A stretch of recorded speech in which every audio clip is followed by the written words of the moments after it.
कि मैंने बातें करी थी जैसे कि आजकल लोग अपनी जिंदगी को बनाना तो चाहते हैं लेकिन टकरा कर, लेकिन किसी को गिरा कर।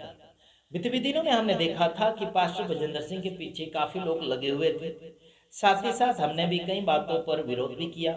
आने वाले समय में भी हम कई सेवकों का विरोध करेंगे। आखिर इस बात के लिए विरोध करते हैं कि बाइबल से बाहर अगर जाओगे तो फिर हम किसी की बाकी नहीं छोड़ेंगे।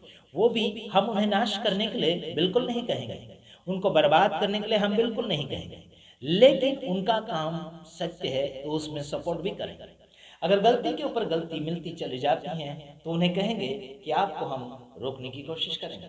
साथ ही साथ आप सभी को ये भी कहेंगे कि आपको अगर वो काम नहीं बन रहा है तो आपको दूसरे काम पर हाथ डालना चाहिए या फिर उस काम पर जाना चाहिए जो काम आपको अच्छा लग रहा है या फिर उसमें आप सक्सेस हो रहे हैं। हालांकि कुछ लोगों का कहना है कि प्रार्थना का पैसा लेना व्यर्थ नहीं है या फिर फालतू नहीं है, ऐसे बोलते। तो बाइबल में कोई भी प्रकार की ऐसी शिक्षा नहीं दी गई है कि आप प्रभु यीशु मसीह के नाम से किसी के लिए प्रार्थना करो तो पैसा लो, ये लो, वो लो, फलाना ढेकना लो। ऐसा बिल्कुल नहीं लिखा गया है।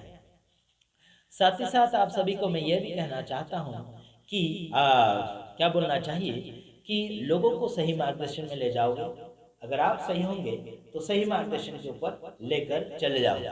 हमारे गुजरात में एक पास्टर है, जैसे कि सोनगढ़ के आसपास में, वो व्यक्ति चमत्कारी प्रार्थना करता है और कुछ लोगों से 2 बकरा मांगता है, साथ ही साथ 20,000 मांगता है। और कई जगह अगर प्रार्थना करने के लिए स्पेशल अगर जाता है तो 10,000 से कम नहीं लेता है।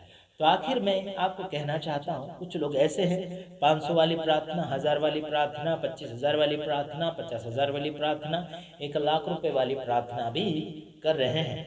ऐसा हमने सुना है और सुन भी रहे हैं और हम देख भी रहे हैं। तो ऐसे लोगों का हम पर्दाफाश करने जा रहे हैं। साथ ही साथ आपको ये भी बताना चाहता हूँ कि आने वाले समय में कुछ लोग 25 दिसंबर के अंदर क्रिसमस करने जा रहे हैं। इन लोगों को पूछो कि बाइबल इजाज़त देती है क्या।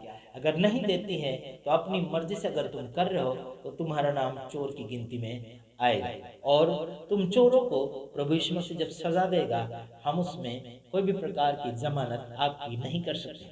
हालांकि संसार में आप बच भी सकते हैं लेकिन प्रभु से कोई बच नहीं सकता। संसार में वकील लगाओगे, ये लगाओगे, वो बहुत से पैसे भरकर छूट जाओगे, लेकिन प्रभु से कोई छूट नहीं पाएगा और वहां पर कोई भी ट्रैफिक पुलिस आपको दाम लेकर छोड़ नहीं देगी।